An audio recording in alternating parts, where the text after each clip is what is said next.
तो आइए अब हम बढ़ते हैं अपने नेक्स्ट टारगेट की ओर। तो हमारा आज का टारगेट है क्वेश्चन नंबर 15 को सॉल्व करना। ठीक है, इसके बाद और भी क्वेश्चन को सॉल्व करेंगे। ठीक है, तो इसके पहले 15 के पहले मैंने 3 क्वेश्चन बताया हुआ था, यानी कि आप बोल सकते हैं 12, 13, 14। ठीक है, तो अगर वो देखकर आप आए हैं तो आपको इस क्वेश्चन को देखने का कोई ज़रूरत नहीं है। ठीक है, तो चलिए हालांकि मेरा काम है सॉल्व कराना, तो मैं सॉल्व कराऊंगा क्वेश्चन को। ठीक है, तो क्योंकि कुछ हो सकता है कोई स्टूडेंट कमज़ोर हो जिसका ये क्वेश्चन फंस गया हो, तो मैं ऐसे ही चलते सॉल्व करा दूंगा। ठीक है, सारे क्वेश्चन को मैं सॉल्व कराता हूँ, भारतीय भवन के बुक से सारे क्वेश्चन को सॉल्व कराऊंगा मैं। ठीक है, तो चलिए अब हम इसको हल करना ही स्टार्ट करते हैं। ठीक है, देखिए मैं आपको बता दूं, अभी मैं विलोपन विधि से सारे क्वेश्चन, जैसे ये वाला आ रहे हैं ऐसे ऐसे क्वेश्चन, तो मैं विलोपन विधि द्वारा हल कर रहा हूँ। तो आप चाहें तो और भी कोई विधि से हल कर सकते हैं। ठीक है, तो प्रतिस्थापन है आपके पास, ब्रज गुणन है। ब्रज गुणन मुझे थोड़ा सा हार्ड लगता है, हार्ड फील होता है, हालांकि आप चाहें तो बना सकते हैं, कोई दिक्कत नहीं है। ठीक है, तो मुझे तो ये पसंद है, यानी कि विलोपन विधि पसंद है। ठीक है, तो चलिए अब हम देखते हैं ये क्वेश्चन नंबर 15 को। यहाँ पे बोला कि u plus b equal to 5, ये समीकरण पहला हमारे पास है, और 2u minus 3v equal to 4, ये हमारे पास दूसरा समीकरण है। मैंने बना दिया यहाँ पर समीकरण एक, समीकरण दो। तो समीकरण एक में 3 से गुणा करने पर, ठीक है, 3 से गुणा कर रहे हैं, तो देखिए समीकरण एक में 3 से गुणा करेंगे तो 3u plus 3v equal to 15 हो जाएगा। ठीक है, ये हमारे पास समीकरण जो हुआ ये तीसरा हुआ, ये 1 से होकर के आया 3। ठीक है, चलिए यहाँ तक बात आप समझ गए होंगे। तो इसके बाद समीकरण दो में से समीकरण तीन को, समीकरण दो में समीकरण तीन को जोड़ने पर, ठीक है, जोड़ देते हैं समीकरण दो में तीन को। तो हमारे पास दो है, 2u माइनस थ्री भी इक्वल टू 4, तो 2u माइनस थ्री भी इक्वल टू 4 हो गया। समीकरण तीन में क्या है भाई, तो 3u प्लस थ्री भी इक्वल टू 15। ठीक है, चलिए तो मैंने इसको लिख दिया। अब माइनस थ्री भी प्लस थ्री भी कैंसिल हो जाएगा दोनों, तो हमारे पास क्या बचेगा, 3u plus 2u equal to 5u equal to 15 plus 4 equal to 19, तो u इक्वल टू क्या हो जाएगा 19/5। ठीक है, चलिए तो u इक्वल टू हो गया हमारे पास 19/5। ठीक है, चलिए तो क्या करते हैं, अब हम समीकरण एक में u का मान रख देते हैं। ठीक है, देखते हैं क्या होता है, यहां से भी का मान निकल कर आ जाएगा और क्या। तो u प्लस भी इक्वल टू 5 हमारे पास है, यहाँ पर देख सकते हैं, है ना। तो u का वैल्यू हमारे पास है 19/5 प्लस v हो जाएगा इक्वल टू 5 हो जाएगा, तो v का जो वैल्यू आएगा वो 5 माइनस 19/5 हो जाएगा। तो v का हम और भी v का वैल्यू और निकालने के लिए सॉर्ट करेंगे इसको। ठीक है, और विच्छेद से, तो यहाँ पर एलसीएम इसका 5 आ जाएगा, तो 5 पचे 25 माइनस 19 हो जाएगा। ठीक है, बटे में तो 5 हो ही गया, यहाँ पर भी इक्वल टू क्या हो जाएगा 19, 25 में से 19 घटा दीजिए तो कितना आ जाएगा 6 बटे, यहाँ पर आ जाएगा 5। ठीक है, तो चलिए हमारा भी का और यू का दोनों मान आ चुका है, यू का यहाँ पर है और भी का हमारे पास यहाँ पर है। ठीक है, अतः u equal to 19/5 comma v equal to 6/5, यही हमारा आंसर है। ठीक, चलिए अब बढ़ते हैं हम लोग क्वेश्चन नंबर सेक्शन की तरफ। ये हमारे पास है क्वेश्चन, आपको दिखाई पड़ रहा है, एक बार मैं चेक कर ले रहा हूँ। ठीक है, ओके, ठीक है, आपको अच्छे से दिखाई पड़ रहा है। यहाँ पर देखिए थोड़ा बहुत यहाँ पर कुछ थोड़ा प्रॉब्लम होगा, तो चलिए मैं पढ़ लूंगा, आपको समझ में अच्छा से आ जाएगा, आप ध्यान दीजिएगा। तो ठीक है, तो हमारे पास क्वेश्चन है सेक्शन नंबर में 3x plus 4y equal to 10, ये समीकरण पहला मैंने बना लिया। यहाँ पर नेक्स्ट हमारे पास समीकरण दूसरा 2x minus 2y equal to 2। ठीक है, ये समीकरण हमने दूसरा बना लिया। तो समीकरण दो में दो से गुणा करने पर, ठीक है, हमारा टारगेट यही है कि कम से कम इसको दोनों को हम लोग दोनों बराबर कर पाए। जैसे यहाँ पर 4y दिख रहा था मुझे, तो मेरा भी काम यहाँ पर करना है क्या, यानी कि इसको 4y बनाना। तो मैं क्या करूंगा, इसमें 2 से मल्टीप्लाई कर दूंगा। ठीक है, तो क्या हो जाएगा 2 2 जो 4, यहाँ पर माइनस 2 2 जो 4, 4x minus 4y equal to 4 हो गया। ठीक है, समीकरण तीसरा हुआ। इसके बाद समीकरण क्या करेंगे, समीकरण एक में से तीन को, समीकरण एक में तीन को जोड़ने पर, ठीक है, तीन को जोड़ देंगे।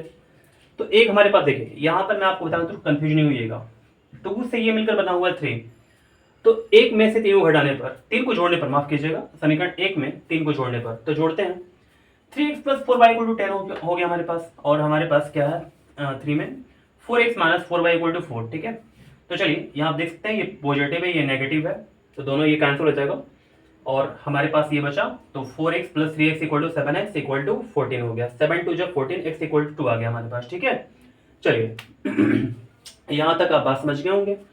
आगे बढ़ते हैं। समीकरण 2 में x का मान रखने पर, समीकरण 2 हमारे पास कहाँ पर है, यहाँ पर हमारे पास समीकरण 2, तो x minus 2y equal to 2 है हमारे पास। तो x का वैल्यू हमारे पास दिया हुआ है 2, अभी निकाला हुआ मैंने, दिया हुआ नहीं है। तो 2 into 2 minus 2y equal to 2 हो जाएगा। ठीक है, तो यहाँ पर 2 2 जो 4 minus 2y equal to 2, minus 2y equal to 2 minus 4, तो minus 2y equal to minus 2 हो गया, माइनस माइनस कैंसिल हो जाएगा, 2 1 जो 2 y इक्वल टू 1 आ गया। तो आप देख सकते हैं जो हमारे पास x का वैल्यू आ चुका है, ये कितना आया है, तो कहाँ निकाला मैंने, हाँ यहाँ पर x का वैल्यू 2 आ चुका, y का वैल्यू हमारे पास 1 आ चुका। ठीक है, तो मैंने इस क्वेश्चन को 15 और 16 को अच्छे से बिल्कुल समझा दिया, और ऐसा मैं उम्मीद करता हूँ कि आपको बिल्कुल अच्छे से समझ में आ गया होगा। तो अब हम देखना स्टार्ट करते हैं क्वेश्चन नंबर 17 को। देखिए ये 17 क्वेश्चन बोला कि 2x plus Y equal to -4, ये समीकरण पहला मैंने बना दिया। 3y equal to 5x minus 1, ठीक है, ये समीकरण दूसरा मैंने बना दिया। तो समीकरण 2 से थोड़ा सा पता है, जो हमारा समीकरण 1 है ना, जैसा दिख रहा वैसे ही हम समीकरण 2 को भी बनाने की कोशिश कर रहे हैं। तो क्या करेंगे, हमारे पास x पहले है और बाद में y है, तो मैं क्या करूंगा, ये जो 5x है ना, इसको लेफ्ट मूव कराएंगे तो ये पॉजिटिव है, तो इधर आएगा तो नेगेटिव हो जाएगा। इसके बाद प्लस 3y हो जाएगा, इक्वल टू क्या हो जाएगा, -1 हो जाएगा। तो ये समीकरण तीसरा हो गया। यानी कि अब देख सकते हैं मैंने 2 से 3 बना दिया यहाँ पर समीकरण। ठीक है, चलिए तो इसके बाद देखते हैं समीकरण 1 में 3 से गुणा करने पर। समीकरण 1 में 3 से गुणा करते हैं तो 3 दूनी का 6 हो जाएगा, प्लस 3y हो जाएगा, 4 3 12 हो जाएगा, -12 हो गया। तो समीकरण 4 हुआ।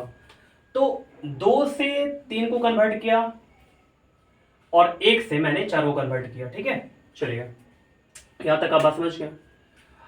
अच्छा ये देखिए कि इसमें 3 से गुणा क्यों किया गया, हालांकि ये तो पता होगा आपको, लेकिन फिर से बता दें, हम बताते हैं कि क्या आखिर है बात यहाँ पर।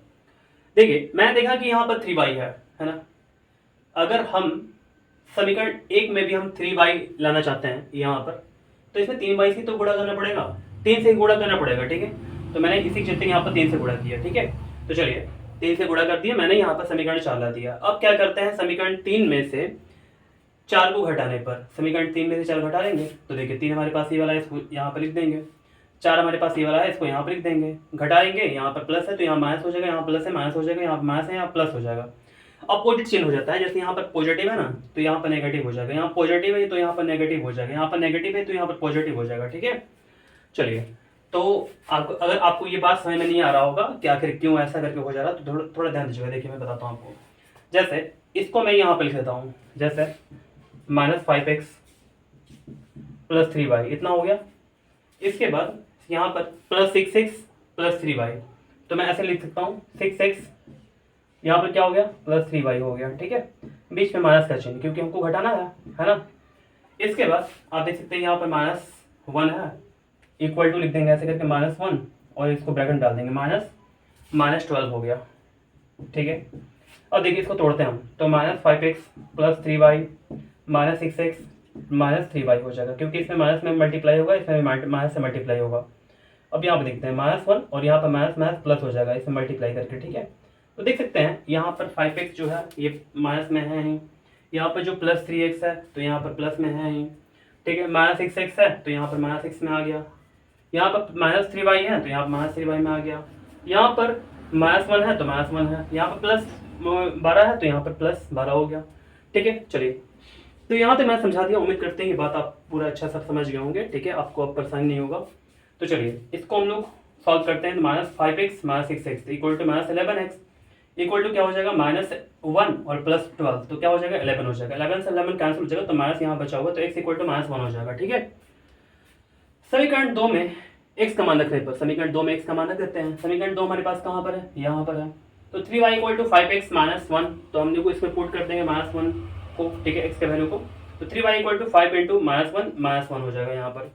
तो 3y इक्वल टू -5 और यहाँ पर -1 हो गया, तो 3y इक्वल टू -6, 3 से कैंसिल कर लेंगे 6 को, तो यहाँ पर -6/3 है तो कैंसिल करेंगे, 2 टाइम्स में कैंसिल हो जाएगा, तो y इक्वल टू हमारे पास आ चुका -2 आ चुका। ठीक है, तो चलिए x का वैल्यू जो हमारे पास आ चुका है यहाँ पर -1 है एंड y का जो वैल्यू हमारे पास आ चुका, यहाँ आप देख सकते हैं -2 है, तो मैंने यहाँ पर साफ सुथरा जगह लिख दिया लास्ट में, ठीक है ना, ताकि यहाँ पर फोकस जा पाए। ठीक है, तो हमारा आंसर हो चुका है ये वाला। अब चलते हैं हम क्वेश्चन नंबर 18 की तरफ। ठीक है, तो ध्यान दीजिएगा यहाँ पर देखिए हमारे पास क्वेश्चन क्या बोल रहा है, 3x - 2y = 12, ये समीकरण पहला है। समीकरण दूसरा को देखते हैं, 4x - 5y = 16 है, तो यहाँ पर समीकरण दूसरा हो गया। तो चलिए समीकरण 1 और 2 को ध्यान से देखना बहुत जरूरी है। देखिए ना ही हमारे पास ये वाला दोनों बराबर है, ना ही हमारे पास ये दोनों बराबर है, तो हम क्या करेंगे, या तो इस दोनों को बराबर कर देंगे, चाहे इस दोनों को बराबर कर देंगे। ठीक है, आपको पता होगा, इतना सारा चीज बता दी आपको कि कैसे क्या करना है। तो एक काम करते हैं, इसमें 5 से गुणा करते हैं, ये 10 आ जाएगा, यहाँ पर 2 से गुणा कर लेते हैं, ये भी 10 हो जाएगा, बराबर हो जाएगा ना। चलिए बराबर कर लिए हम। तो यहाँ पर समीकरण 1 में 5 से गुणा करने पर तथा समीकरण 2 में 2 से गुणा करने पर, हालांकि अब चाहें तो ऐसा ना भी करके यहाँ पर 4 से गुणा कर सकते हैं, यहाँ पर 3 से गुणा कर सकते हैं, ये भी दोनों क्या हो जाएगा, बराबर हो जाएगा। ठीक है, तो चलिए हमने आपको यहाँ तक बात समझा दिया। अब गुणा करना स्टार्ट करते हैं। यहाँ पर हमको 5 से गुणा करना है, यहाँ पर हमको 2 से गुणा करना है, तो 5 3 15, यहाँ पर 5 दूनी का 10y, 15x - 10y, यहाँ पर 12 5 60 हो जाएगा। यहाँ पर 2 से गुणा करेंगे, 4 दूनी का 8x - 10y बराबर कितना हो जाएगा, 16 दूनी का 32, तो यहाँ पर माइनस है, यहाँ प्लस हो जाएगा, यहाँ पर माइनस हो जाएगा, कैंसिल हो जाएगा दोनों, -10y और +10y कैंसिल हो जाएगा, तो 15x में से 8x जाएगा, कितना होगा, 7x हो जाएगा, इक्वल टू कितना हो गया, यहाँ पर घटा लेंगे दोनों को, तो 28 हमारे पास आ चुका। 7 चौका 28, एक बराबर कितना आ गया, 4। समीकरण 1 में x का मान रखने पर, समीकरण 1 में x का मान रख देंगे। यहाँ पर देखिए हमारे पास समीकरण ये वाला है 1, तो 3x - 2y = 12 दिया हुआ है, तो मैं x का वैल्यू रख दूंगा यहाँ पर, तो 3 × 4 - 2y = 12 हो गया, तो 3 4 जो 12 - 2y = 12, -2y = 12 - 12 = 2, यहाँ पर क्या हो जाएगा, तो देखिए -2y = 0 एंड y = 0 बटे -2, y = क्या हो गया हमारे पास, 0 हो गया। तो यहाँ पर चमक रहा है, तो इसी चित्र मैंने नीचे लिख दिया हुआ है, अतः x = 4 एंड y = 0, यही हमारे पास ये वाला आंसर है। ठीक है, तो उम्मीद करता हूँ question number 17 and question number 18 आपको अच्छे समझ में बिल्कुल आ गया होगा। तो देखिए कुछ क्वेश्चन और भी आगे हैं, उम्मीद करता हूँ कि आप क्वेश्चन बिल्कुल अच्छे से बनाइएगा। ठीक है, और फिर इसके बाद मेरा वीडियो देखने के लिए दोबारा आइएगा। ठीक है, चलिए।